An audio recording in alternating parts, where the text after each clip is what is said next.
चला, आज आपण थोडक्यात जाणून घेऊया लेखिका खालिदा शेख यांच्या अर्थना या दीर्घकथेबद्दल.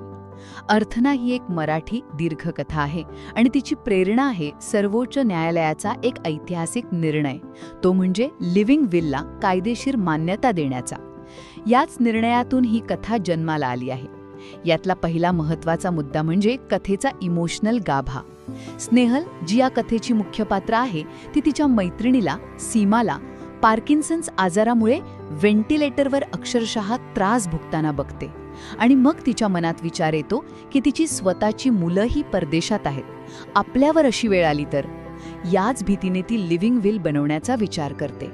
पण मग हे लिव्हिंग विल म्हणजे नेमकं काय? बरोबर, सोप्या शब्दात सांगायचं झालं तर हे एक इच्छापत्र आहे. म्हणजे आपण ठणठणीत बरे असतानाच हे ठरवू शकतो की भविष्यात जर आपण एखाद्या गंभीर आजारामुळे स्वतःचे निर्णय घेऊ शकलो नाही तर आपल्यावर कोणते उपचार करायचे आणि कोणते नाही. आणि तिसरा मुद्दा, ही कथा फक्त कायद्यापुरती मर्यादित नाहीये, ती नात्यांबद्दलही बोलते. म्हणजे मुलं लांब गेल्यावर पालकांना येणारा एकटेपणा आणि अशावेळी मैत्रीचा मिळणारा आधार.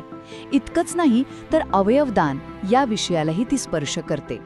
थोडक्यात काय तर अर्थना ही केवळ शेवटच्या इच्छेबद्दलची कथा नाही, तर ती नात्यांमधील ओलावा, एकटेपणा आणि सन्मानाने आपला शेवट निवडण्याच्या अधिकारावर विचार करायला लावते.